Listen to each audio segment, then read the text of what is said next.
Salut la famille culée, likez et abonnez-vous à la chaîne pour tout savoir sur le Barça. Dans cette vidéo, nous avons 3 nouvelles très importantes sur notre club bien-aimé. Passons à la première. Le Barça a pris une décision courageuse, nécessaire, selon de nombreux culés, cohérente avec les nouveaux temps qui s'imposent au club. La direction, avec le soutien d'Hansi Flick, a décidé d'ouvrir la porte de sortie à Ronald Araujo après une série de performances qui n'ont pas été à la hauteur du blason qu'il représente. Le point de bascule a eu lieu lors de l'une des nuits les plus douloureuses de ces dernières années, la défaite face à l'Inter de Milan en Ligue des Champions. Araujo, appelé à diriger la défense, a été l'un des plus critiqués pour son manque de leadership dans les moments clés. Cette performance n'a pas seulement laissé des cicatrices dans le vestiaire, mais a aussi précipité une analyse approfondie dans les bureaux du club où il a été conclu qu'il était temps de prendre des décisions fermes. Araujo n'est plus un joueur intouchable. Le Barça, conscient de la nécessité d'ajuster son effectif, tant sur le plan sportif qu'économique, a revu ses exigences à la baisse pour laisser partir le défenseur uruguayen et est prêt à écouter les offres à partir de 50 millions d'euros, une somme qui, compte tenu de la réalité actuelle du marché, peut représenter une grande opportunité pour le club. Le Bayern Munich, la Juventus et Manchester United ont déjà montré leur intérêt, et il semble qu'il ne soit qu'une question de temps avant que l'un d'eux ne fasse une offre formelle. Dans le cas de Manchester United, l'intérêt est particulièrement ferme. Ce n'est pas la première fois qu'ils s'informent sur lui, et à Old Trafford, ils estiment qu'il pourrait être le profil idéal pour diriger une défense qui a eu des problèmes chroniques de solidité. À Turin, la Juventus apprécie également son expérience et son caractère, tandis que le Bayern étudie le mouvement, mais avec la prudence financière qui les caractérise sur les derniers marchés. Mais au-delà des rumeurs et du marché, ce qui compte, c'est l'analyse faite en interne au club. Et cette analyse conclut que Ronald Araujo n'a pas fait le pas en avant attendu. Ses performances cette saison ont été irrégulières, loin du niveau qu'il avait montré les saisons précédentes. Son évolution a stagné, et bien que son engagement n'ait jamais été remis en question, le Barça a besoin de bien plus que de bonne volonté. Il a besoin de leadership, de sécurité et de performances constantes dans les matchs importants, ce qui font la différence entre les grands et ceux qui aspirent à l'être. Araujo a été en dessous. Son match contre l'Inter n'est qu'un exemple, mais pas le seul. Depuis l'arrivée d'Hansi Flick, le club a commencé à construire un nouveau modèle, plus moderne et dynamique, où le ballon n'est pas seulement protagoniste, mais où la pression, l'anticipation et la lecture tactique ont un poids fondamental. Et dans ce nouveau modèle, Araujo n'a pas tout à fait trouvé sa place. Son profil, plus physique que technique, plus réactif que proactif, entre en conflit avec l'idée d'une équipe qui cherche à imposer son style depuis la défense. Flick a été clair. Il veut des défenseurs centraux capables de faire sortir le ballon depuis l'arrière avec fluidité, qui comprennent quand briser les lignes, qui prennent des risques calculés et qui lisent le jeu avant qu'il ne se produise. Araujo, en revanche, s'est montré hésitant dans la relance, imprécis dans les passes longues et manquant de précision dans les transitions défensives. Des caractéristiques qui, dans un autre contexte, pourraient passer inaperçues, mais qui, dans le nouveau Barça, sont non négociables. C'est pourquoi, au-delà du nom, de la hiérarchie ou de l'affection qu'on peut lui porter, son départ doit être vu comme une opportunité pour le club, qui peut générer des revenus importants avec sa vente, une opportunité pour le joueur, qui peut trouver un nouvel environnement ou retrouver des sensations, et surtout, une opportunité pour le Barça de continuer à avancer vers un effectif plus cohérent, plus compétitif et mieux adapté au style qu'Hansi Flick veut implanter. Le club ne peut pas vivre du passé ni de la nostalgie. L'exigence est maximale, et dans cette exigence, il n'y a pas de place pour les demi-mesures. Bien sûr, il ne s'agit pas de le désigner comme le seul responsable d'une saison irrégulière. Le football est collectif, et les erreurs défensives naissent souvent de déséquilibres dans d'autres zones du terrain. Mais il est vrai que lorsqu'on porte le brassard, lorsqu'on est désigné comme leader du vestiaire et référent de la défense, on est tenu à un surplus. Ce surplus n'est pas arrivé, et dans un club de l'envergure du Barça, les joueurs qui ne parviennent pas à faire ce se sont exposés. C'est partie de la grandeur du club. Ici, il ne suffit pas de bien faire, il faut faire de l'exceptionnel, et toujours. La décision envoie également un message clair à l'effectif. Personne n'est au-dessus du projet. Il n'y a pas de vache sacrée. On ne recrute ou ne conserve pas des joueurs pour leur passé, mais pour ce qu'ils peuvent offrir dans le présent et l'avenir. Hansi Flick est arrivé avec une mentalité gagnante, et cela implique de prendre des décisions difficiles. Dans son discours, il n'y a pas de place pour le sentimentalisme, seulement de l'ambition, du travail et un objectif clair. Ramener le Barça à la place qu'il mérite. Et si pour cela il est nécessaire de se passer de noms importants, ce sera fait. Et c'est là que le rôle des supporters devient fondamental. Le culé est exigeant, mais aussi sage, Il sait quand un cycle est terminé, quand il est temps de remercier et d'avancer. Le respect pour Araujo est intact. Son engagement, son combat et son amour pour les couleurs n'ont jamais été remis en question. Mais il est aussi vrai que ces dernières années, le club a perdu trop de fois en maintenant des joueurs qui ne donnaient pas le niveau requis. Aujourd'hui, le message est différent. Aujourd'hui, on priorise le futur, le modèle, l'idée. C'est pourquoi la question est claire. Que pensent les culés du départ de Ronald Araujo? Sont-ils d'accord avec la décision du club de lui ouvrir la porte? Pensent-ils que le moment est venu de laisser la place à un nouveau type de défenseur, plus en phase avec le jeu proposé par Flick? Voit-il dans cette opération une bonne manière de générer des revenus et de les réinvestir dans des zones où un saut de qualité est vraiment nécessaire? Les avis seront divers, comme toujours dans une base de supporters aussi large et passionnée que la nôtre. Mais ce qui semble clair, c'est que ce type de décision marque un point d'inflexion. Il ne s'agit plus seulement de reconstruire, mais de rivaliser, de redevenir dominant en Europe, de récupérer le respect qui a été perdu. Et pour cela, le club doit agir avec intelligence, courage et détermination. Si Ronald Araujo doit partir pour que le projet avance, alors ce sera un adieu avec respect, mais aussi avec la conviction que c'est ce qu'il y a de mieux pour tous. Car dans le nouveau Barça, il n'y a pas de place pour les doutes. Il n'y a de la place que pour ceux qui sont prêts à donner leur âme à chaque match et à s'adapter à un style qui exige l'excellence. Le futur se construit et chaque pièce doit s'emboîter à la perfection. Aujourd'hui, c'est au club de prendre des décisions et aux supporters de les juger avec le cœur, mais aussi avec la tête. La deuxième nouvelle concerne une décision importante au club. Dans les couloirs du football européen, une attente croissante se fait sentir. Et cette fois, le focus est à nouveau sur un joueur à l'âme d'artiste, Alberto Molero. Le jeune Canarien, l'une des pépites les plus brillantes du football espagnol actuel, est entré avec force dans l'orbite du Barça, qui a décidé de faire un pas en avant pour sécuriser son transfert le plus tôt possible. Il ne s'agit pas d'une simple observation ou d'un intérêt passager. Cette fois, l'entité Blaugrana a bougé ses pions avec conviction, conscient qu'elle est face à une opportunité qui pourrait marquer l'avenir du club. Et le meilleur dans tout cela, c'est que Molero lui-même veut porter le maillot du Barça. Il est convaincu que son destin est lié au style qui définit le club catalan et n'a pas caché son désir d'atterrir dans la ville comtale pour continuer à grandir aux côtés d'un projet ambitieux, jeune et à l'identité claire.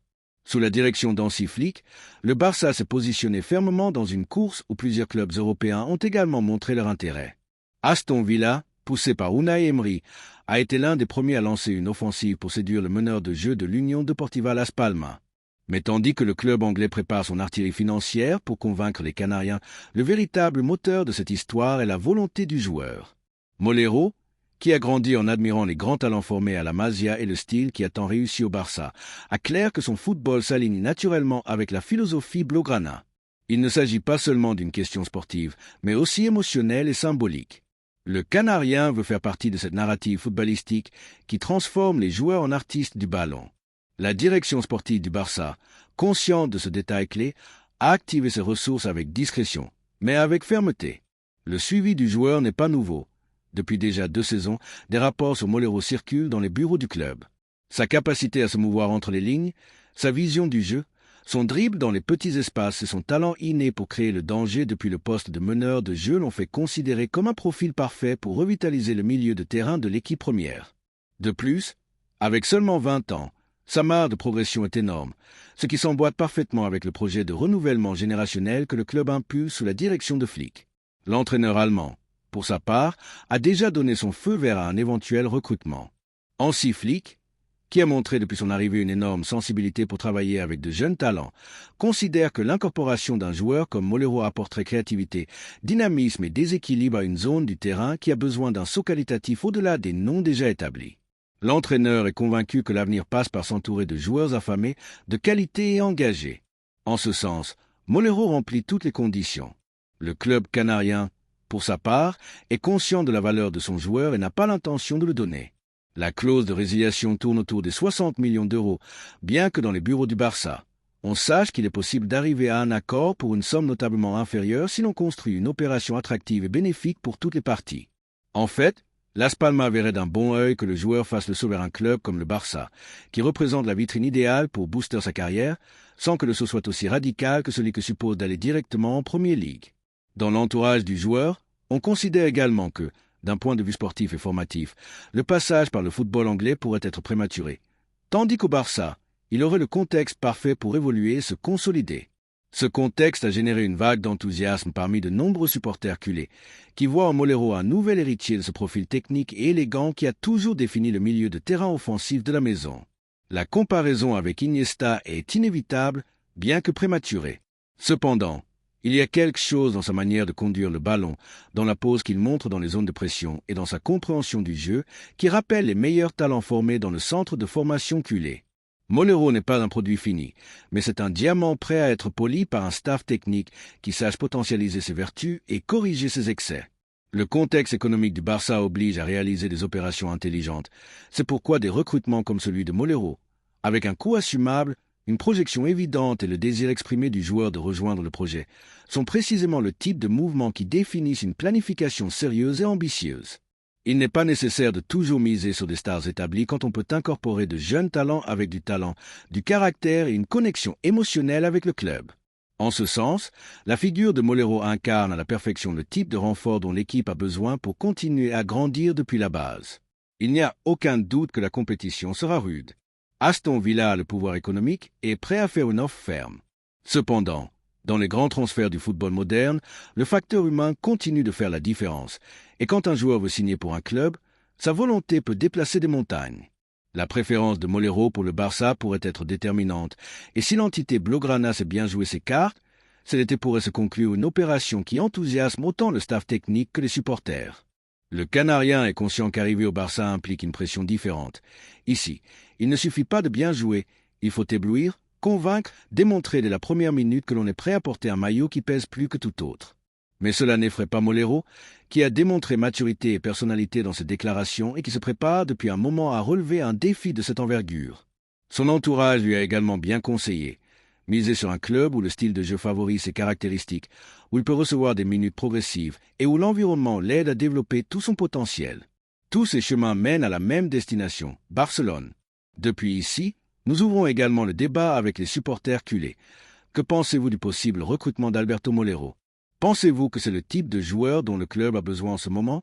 Vous enthousiasme-t-il de voir un jeune talent national qui priorise le style sur l'argent? Quelles attentes avez-vous concernant son intégration dans l'équipe de Flick? La direction sportive fait sa part, le joueur veut venir et le staff technique l'approuve.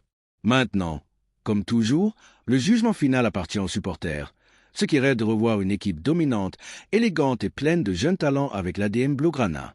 Dans un été qui s'annonce mouvementé, avec des rumeurs, des départs et des recrutements, le nom de Molero émerge comme un pari sûr, un mouvement qui a du sens non seulement d'un point de vue économique, mais aussi de la logique footballistique d'un club qui ne doit jamais oublier que sa plus grande force réside dans le ballon, le talent et l'intelligence. La troisième nouvelle concerne ce qu'a dit Mbappé, déjà en train de chauffer le classique de dimanche. Kylian Mbappé a de nouveau parlé, et l'a fait une fois de plus au pire moment possible et avec le ton inadéquat.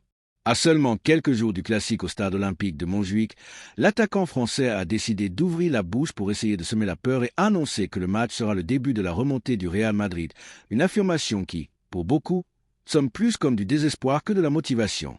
Car si quelque chose a été démontré par le Madrid cette saison, c'est que le mot remonter ne signifie plus la même chose qu'avant, et que, aussi fort que Mbappé s'efforce d'apparaître comme le sauveur blanc dans les grands matchs, il continue de disparaître. La défaite en finale de la Coupe a fait mal, mais le Madrid va démontrer sa force. Nous allons surprendre tout le monde, a dit le Français. Des déclarations qui, loin d'inquiéter l'entourage culé, n'ont servi qu'à provoquer des sourires ironiques et une confiance encore plus grande en vue d'un match qui peut être déterminant dans la course au titre de champion. Car si quelqu'un est en condition de dégager le chemin et de frapper un grand coup, c'est le Barça. Non seulement pour les points, mais pour l'orgueil, pour l'histoire et pour la manière dont l'équipe s'est relevée cette saison sous la direction d'un entraîneur qui a rendu l'ordre, l'intensité et le sens collectif, Hansi Flick. Ce que Mbappé ne comprend pas, et que de nombreux joueurs du Madrid n'ont pas compris au fil des années, c'est que les classiques ne se jouent pas avec des mots, mais avec des faits, avec de la présence, du caractère, du football. Et c'est là que le Barça a démontré être plusieurs pas en avance. Le Barça n'a pas besoin de titres tapax en grave-l'œil ni de conférences pleines de promesses vides. Cette équipe part sur le terrain, et quand elle le fait, elle fait taire tout le monde. La défaite du Real Madrid en finale de la Coupe du Roi n'a été qu'un avant-goût de ce qui peut se reproduire ce dimanche. L'équipe blanche est arrivée confiante, croyant que son effectif rempli de noms et de salaires suffisait à soulever un trophée de plus. Mais ils ont oublié quelque chose de fondamental. Les matchs, il faut les jouer. Et le Barça, comme tant de fois, a su rivaliser. Il a été plus intelligent, plus intense, plus efficace. C'est la grande différence entre une équipe qui croit en son travail et une autre qui se maintient sur les attentes gonflées. Mbappé, qui est arrivé au Madrid avec l'étiquette de star mondiale, n'a pas encore démontré dans le classique qu'il pouvait être déterminant. Jusqu'à présent, ce qu'il a offert, ce sont des feux d'artifice dans les petits matchs et des gestes théâtraux face à des rivaux inoffensifs. Mais dans les duels importants, ceux qui définissent les championnats, nous l'avons vu frustré, isolé, sans réponse. Le Barça l'a contrôlé avec solvabilité, avec une discipline tactique et une défense qui ne se laisse pas intimider. Comment peut-il venir maintenant promettre une remontée s'il n'a même pas pu faire la différence dans les matchs clés? Pendant qu'il parle, le Barça travaille, s'entraîne avec intensité, se prépare avec humilité, ajuste les détails. Hansi Flick a transformé le vestiaire en une famille compétitive. Des jeunes joueurs comme Lamine Yamal, Vitor Roque ou Fermin ont fait un pas en avant, soutenus par l'expérience de Gundogan, Lewandowski et Ter Stegen. Ce groupe n'a pas besoin de campagne médiatique pour convaincre. Il le fait chaque week-end avec du football et de l'engagement. Ce n'est pas un hasard s'ils sont en tête du classement, ni s'ils ont de nouveau conquis un titre cette saison. C'est le fruit d'un travail bien fait, pas de promesses vides. Jouer le classique à domicile, avec les supporters barcelonistes encourageants dès la première minute, sera un facteur clé. Bien que le scénario ne soit pas le camp habituel, l'esprit culé est plus vivant que jamais. Montjuïc sera une chaudière. Chaque jeu, chaque passe, chaque tacle sera une déclaration d'intention. Les supporters savent ce qui est en jeu et ne failliront pas. Le Madrid arrivera avec la pression, avec l'obligation de gagner, mais aussi avec la peur de répéter les erreurs qui lui ont déjà coûté cher cette saison. Le Barça, en revanche, arrive avec la sécurité, avec la possibilité de sceller une demi-ligue et avec la motivation de faire taire à nouveau ceux qui l'ont toujours sous-estimé. Les paroles de Mbappé ne font que confirmer ce que beaucoup pressentaient déjà. Le Français n'est pas à l'aise, il ne trouve pas sa place, il n'arrive pas à être le référent qu'il avait promis. Et quand un joueur commence à parler plus qu'il ne joue, c'est qu'il y a un problème. Peut-être est-il temps que quelqu'un à Valdebebas lui rappelle que, dans ce club, on ne gagne pas avec des discours, que les classiques ne se conquièrent pas avec des phrases en conférence de presse, mais avec de la personnalité sur le terrain. Et de cela, ce Barça en a à revendre. Ce dimanche ne sera pas le début de la remontée blanche, mais plutôt la confirmation d'une supériorité évidente. Le Barça a tout pour gagner, du football, de la conviction, de l'union et une direction technique claire. Flick a réussi ce que beaucoup croyaient impossible, récupérer l'identité, former une équipe solide et redonner de l'illusion aux supporters. Le classique sera le scénario idéal pour le rendre encore plus clair, pour que le monde voit que ce Barça n'est pas un hasard, mais le résultat d'un projet qui va sérieusement. Et c'est que quand le Barça joue sérieusement, le Madrid tremble. Il l'a fait avant et le refera, car les souvenirs de victoires historiques, d'exhibitions au Bernabéu, de titres conquis avec autorité sont toujours vivants. Et il n'y a pas de Mbappé qui puisse les effacer, aussi fort qu'il essaie avec des mots. L'histoire s'impose toujours, et l'histoire dit que ce Barça c'est gagner les classiques, c'est jouer les finales, c'est résister, c'est se relever et c'est, bien sûr, comment clore les ligues avec classe. Culé, que pensez-vous des paroles de Mbappé? Ne pensez-vous pas qu'il parle trop pour quelqu'un qui n'a encore rien fait d'important avec le maillot blanc? Croyez-vous qu'il pourra changer l'histoire ce dimanche, ou sera-ce une nouvelle déception sur sa liste? Ne pensez-vous pas que le Barça est au meilleur moment pour asséner le coup définitif et laisser le Madrid sans argument? Qu'il continue à parler, qu'il continue à rêver, qu'il continue à vendre des illusions. Ici, à Barcelone, nous continuons à travailler, et quand le dimanche arrivera, nous sortirons sur le terrain pour faire ce que nous savons le mieux faire, jouer avec orgueil, avec courage, avec du football. Car le vrai roi d'Espagne n'a pas besoin de parler. Il gagne.